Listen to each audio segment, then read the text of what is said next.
욥기 24장 18절부터 마지막 25절 말씀까지입니다. 욥의 이야기가 계속되죠.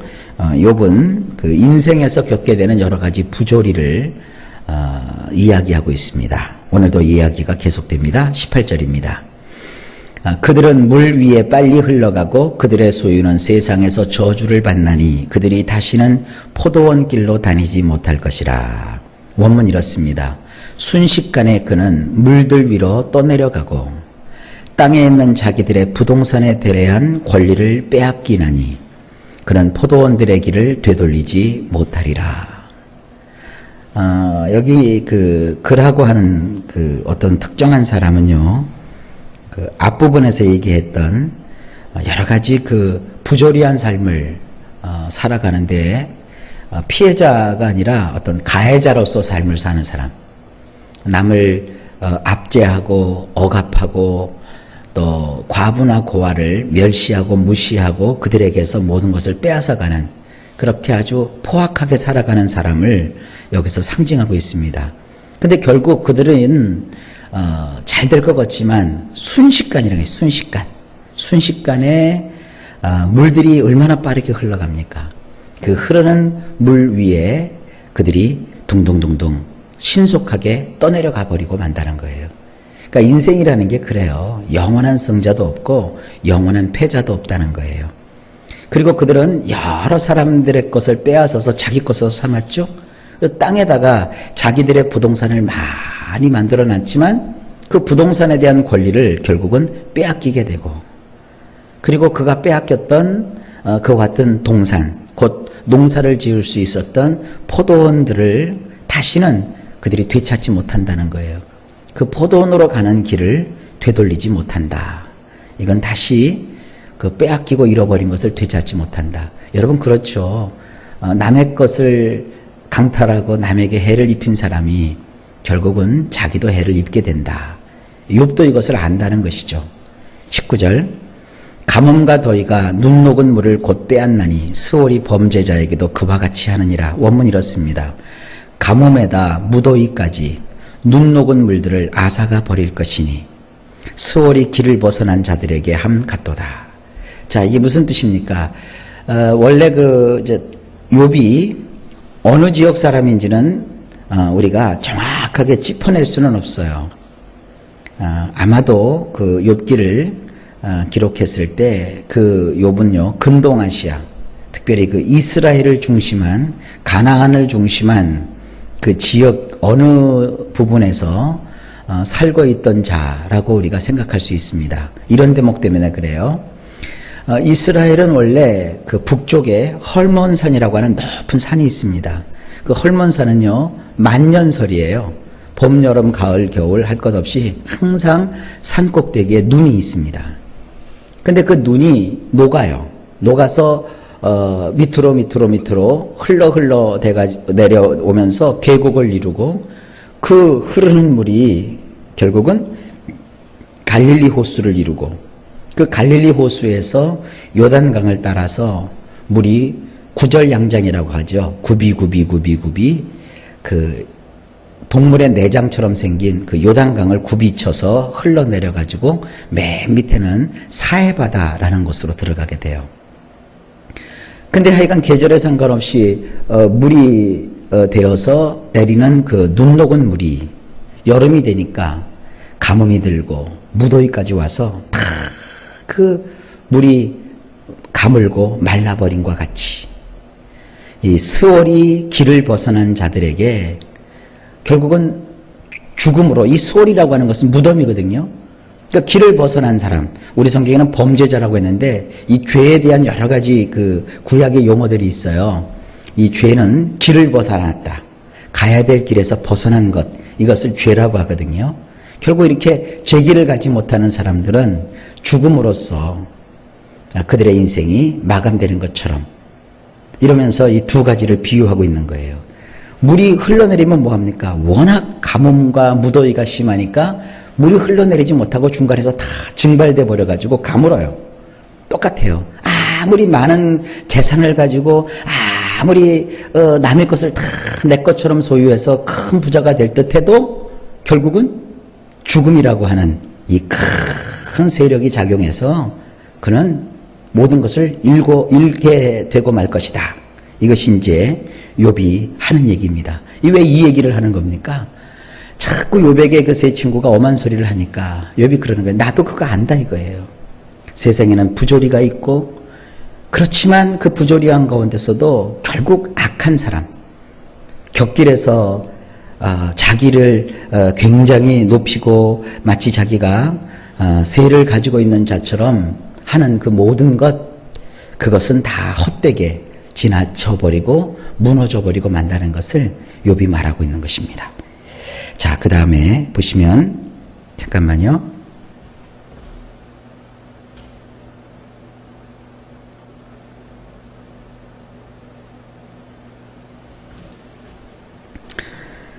그 다음에 보시면요. 20절. 모태가 그를 잊어버리고 구더기가 그를 달게 먹을 것이라.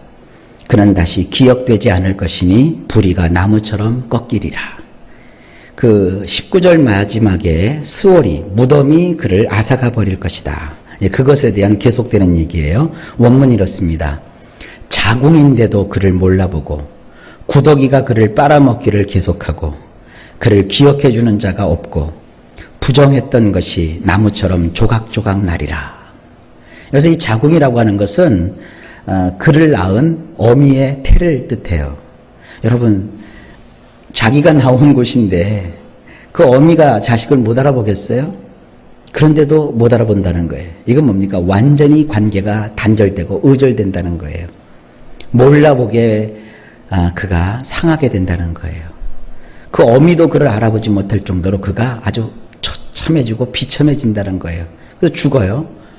죽으니까 이제 구더기가 등장해서 그를 계속 진해까지 다 빨아먹게 되고 죽은 그를 아무도 좋게 기억해 주는 사람도 없고 그동안 그가 살았던 그 부정한 삶, 정직하지 못했고 의롭지 못했던 삶, 그것을 통해서 얻어놓은 그 많은 재산, 이런 것이 마치 나무 조각처럼 조각조각 산산조각이 나게 될 것이다. 이 욥의 말이 어떻게 보면 굉장히 실제적이고 그 친구들의 말보다 더 강력하죠. 욥도 그것을 알고 있다 이거예요. 그런 말은 나한테 하지 말아라 이거예요. 21절. 그는 임신하지 못하는 여자를 박대하며 과부를 선대하지 아니하는도다. 원문이 이렇습니다. 아이를 낳지 못하는 여인을 먹어치우고 과부를 좋게 대해주지 않았느니라. 이게 악한 사람, 죄를 일삼는 사람, 종로에서 벗어난 사람, 이런 사람들의 특징이라는 거예요. 22절. 그러나 하나님이 그의 능력으로 강포한 자들을 끌어내시나니 일어나는 자는 있어도 살아남을 확신은 없으리라. 원문 이렇습니다. 힘센 자들을 그분의 힘으로 끌어당기시니 그가 일어날지라도 목숨이 붙어 있을 것이라고 확신할 수 없을 것이라. 여러분, 세상을 가만히 보십시오. 권력의 힘을 가진 자, 돈의 힘을 가진 자, 많은 걸 배워서 어떠한 지식의 힘을 가진 자, 그들이 그 가진 지식과 권력과 돈을 가난하고 헐벗고 부족하고 약한 사람들을 위해서 좋게 쓰면 하나님이 얼마나 기뻐하시겠어요. 그런 악한 자들은 그거를 이용해서 어떻게 합니까? 더 악한 짓을 하죠. 권좌에 앉아서 백성들을 막 짓이기고 짓누르고 자기의 세력을 이용해서 자기의 어떠한 그 명예나 혹은 자기의 안위를 위해서 다른 사람은 희생하든 말든 다 휘둘리게 하고, 이러한 사람들을 결국은 하나님이 어떻게 하시느냐, 하나님이 직접 나서셔가지고요 그런 힘센 자들을 하나님이 가지신 그 힘으로 그냥 끌어 당겨버리세요. 확 주lik해서 낚아채버리신다고요. 그러니까 하나님이 개입하셨으니 어떻게 돼요? 그들이 일어난다 할지라도 완전히 그들이 이제 죽었다 이거죠. 다 와사장창 무너졌는데 가까스로 자기들이 무슨 남은 힘이 있어서 일어난다 할지라도 그들의 목숨이 붙어 있을 것이라고는 확신할 수 없을 것이다. 그러니까 완전히 하나님이 지시면 아무리 힘센 자들도 뭐예요? 끝나버린다는 거예요. 그것을 욥이 모르지 않는다 이거예요. 내가 그걸 아는데 내가 그런 악을 행했겠느냐, 지금 이렇게 친구들에게 반론을 하고 있는 거예요. 23절. 하나님은 그에게 평안을 주시며 지탱해 주시나 그들의 길을 살피시도다. 이 말씀은 잘 이해하셔야 됩니다. 항상 성경은 요 구절만 떼어서 보시면 안 돼요. 앞뒤 문맥의 흐름을 살펴야 돼요. 23절만 어떤 사람은 딱 뽑아가지고요. 이거를 굉장히 좋은 것처럼 얘기를 하는데 지금 이게 그런 얘기가 아니에요. 원문을 보면 이렇습니다. 그에게 주신 안정된 느낌으로 그가 믿는 구석이 있는 듯하지만 그분의 두 눈이 그들의 행로 위에 있느니라. 이제 사람들이 말이에요. 권력을 가지고 또 재물을 가지고 또 어떠한 실력을 가지게 되면 그것이 이제 자기의 방패막이가 돼요. 여러분 돈 있는 사람이 세상 사람들 뭐 걱정할 게 있어요? 돈 갖고 다 해결하면 되잖아요. 그죠? 뭐 남들 이렇게 걸어 다닐 때 자기가 좋은 기사 채용해가지고 좋은 차를 타고 다니면서 자기가 대단한 사람인 것처럼 생각할 수 있잖아요. 생각을 해보세요. 대통령이 여러분 우리처럼 걸어 다닙니까? 대통령 전용차가 있고요. 그것도 방탄차 타고 다니잖아요. 가끔 이렇게 기차역에 가보면은요, 이 열차는 이 역에 서지 않고 지나갑니다. 선로 가까이 계신 분들은 뒤로 물러서 주십시오. 그럼 좀 이따가 왱 하고 아주 그냥 좋은 기차가 지나가요. 그 대통령이 어디 갈 때 세 가지가 같이 있던데요. 대통령이 타고 다니는 헬리콥터하고요, 자동차하고요, 기차가 동시에 출발을 한대요. 그 셋 중에 어디는 대통령이 타고 있는 거예요. 그냥 막 달리는 거예요. 그런데 막 수행원들 다니죠, 경호원들 다니죠, 또 사람들이 같이 막 보좌관들 다니죠. 얼마나 의리빛가 번쩍하겠어요. 그래서 자기 스스로 생각하죠. 나는 최고의 권력자야. 나는 대단한 인간이야. 내 밑에 있는 모든 사람들은 다 하찮은 나의 백성들이야. 이러면서 자기의 권력에 의지해서 사람들을 무시하면서 자기가 믿는 구석이 있다고 하지만, 그래서 자기가 최고로 높은 줄 알고 떵떵거리지만 사실 그 높은 사람의 그 꼭대기에 누가 계신 거예요? 두 눈 부릅뜨시고 하나님께서 그들이 행하는 행동을 다 보고 계시는 거예요. 자, 여러분, 이거 우리에게도 적용이 됩니다. 하나님이 여러분의 인생을 보고 계시는 거예요. 하나님은요, 때로 우리를 이렇게도 해보시고 저렇게도 해보시는 거예요. 그래서 뭘 보시는 줄 아십니까? 그래도 네가 나를 경외하는지, 그래도 네가 나를 섬기는지. 여러분 잘 생각해 보세요. 하나님을 믿고 섬길 때 다 잘되고 다 좋고 다 착하고 다 선하고 다 내 마음대로 술술술술 일이 풀린다. 그러면 하나님을 안 믿을 사람이 어디 있어요? 근데 하나님 어떡하세요? 아주 궁지에 몰아넣죠. 열심히 땀 흘려 봉사하고 수고하고 애쓰는데 반대자가 있고 내 가슴을 막 후벼 파는 자들이 있고 나의 인생을 악살을 먹여요. 그러면 그때 하나님이 보시는 거라고요. 제가 저 상황 속에서도 나를 경외할까? 이러고 하나님이 이렇게 그의 행로를 살펴보세요. 근데 그 사람이 하나님, 내가 비록 이렇게 어렵고 힘들다 할지라도 저 높은 곳을 향하여 이러면서 하늘 가는 밝은 길이, 고난과 어려움을 겪을 때 주님도 이런 고난을 겪으셨군요. 얼마나 아프셨습니까? 얼마나 힘드셨습니까? 주님, 저도 믿음의 길을 따라 살아가렵니다 하고 입으로 범죄치 않고 하나님을 의지하고 어려움, 이해할 수 없는 어려움 속에 있지만, 이해할 수 없는 공공 속에 있지만 내가 주님을 경외하고 섬기겠습니다. 이런 사람하고 믿어라. 그렇지, 내가 뭔 영광을 보겠다고 그렇게 믿음을 가졌을까? 믿어도 소용없구나. 믿어도 사람들이 일어나서 나를 힘들게 하고 나의 인생을 이렇게 어려운 미궁 속에 빠뜨리게 하고, 이렇게 재수가 오미 붙었나? 어째 이 모양이냐? 아이고, 믿어도 소용없나? 하나님 어디 계십니까? 도대체 나를 왜 이렇게 하시는 겁니까? 그래서 밖으로 나가서 타락하고 저주받은 인생들처럼, 믿지 않는 인생들처럼 막 살아가요. 왜 그렇게 살아? 아이고, 소용없어. 내 꼴을 봐. 믿어도 소용없잖아. 이거 뭐 되는 게 하나도 없어. 그럼 하나님이 아까 처음 사람은 어떻게 하세요? 합격. 나의 사랑스러운 자녀야. 네가 작은 일에도 충성했고 그 어려운 시련 속에서도 나를 향한 믿음을 저버리지 않았으니 너는 귀한 나의 일꾼이다. 나의 자녀다 하고 하나님이 으쓱으쓱 하시는데, 그 옆에 있는 사람은 하나님이 보실 땐, 하나님, 이런 얘기 쓰면 좀 웃기지만 참 쪽팔리는 거예요.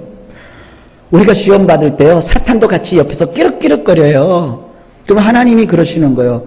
너 그렇게 하지 마. 저는 내 사랑하는 아들이고 사랑하는 내 딸이야. 저 어려움 속에서도 저가 이길 거야. 그럼 사탄은 이기긴 뭘 이깁니까? 하나님 보십시오. 저가 금방 하나님을 원망하고 불평하고 모든 것을 놓을 것입니다.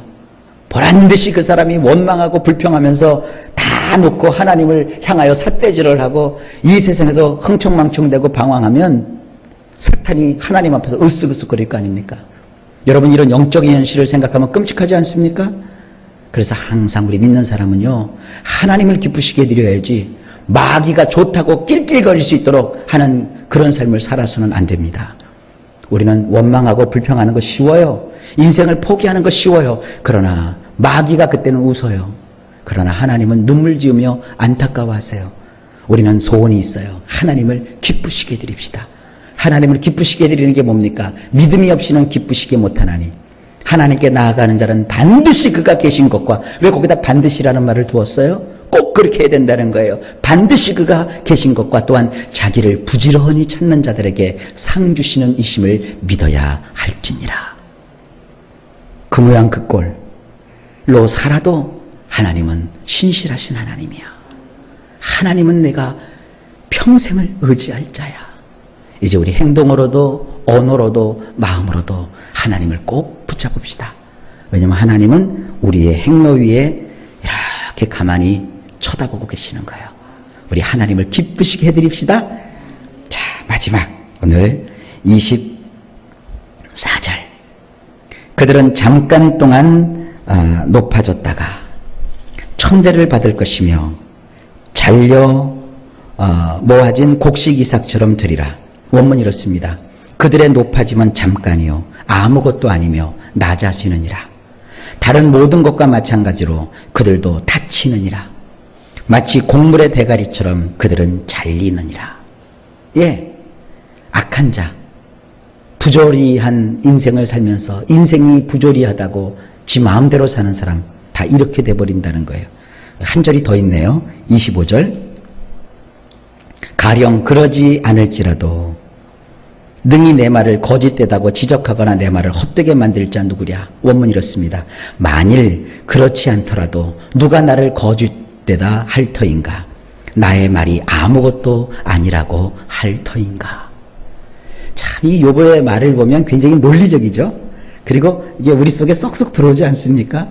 친구들의 말은 왠지 억지스러워요. 그러나 욥은 자기의 깊은 인생의 시련 속에서 깨달은 하나님의 말씀이라 그런지 굉장히 논리정연하고 물 흐르듯이 흘러요. 욥의 그 24장 전체에서의 흐름이 그겁니다. 너희들은 똑부러지게 무슨 인생에 공식이 있는 것처럼 얘기하지만 세상을 봐라. 부조리한 일이 많다. 그러면서 욥이 그렇게 얘기하는 거예요. 그럴지라도 부조리한 상황에서 그걸 이유 삼아서 악하게 살면 결국 하나님께서 그들을 치실 것이다. 그런데 마지막에 뭐라고 하는 거예요? 만약에 그들을 치시지 않는다 할지라도 누가 내가 거짓말을 하고 있다고 말할 것이냐? 내가 말한 것은 참 헛되고 허무한 것이라고 말할 자가 어디 있겠느냐? 인생의 흐름이 바로 이러한 것이다. 그러니까 친구들한테 그러는 거예요. 너희들은 나를 향해서 그 짧은 잣대를 가지고 이렇다 저렇다 평가하지 말아라. 나는 그 원리를 다 알고 있다. 다만 나는 지금 이해가 안 될 뿐이다. 자, 다음 시간에 욥의 또 다른 친구의 말을 좀 들어보십시다.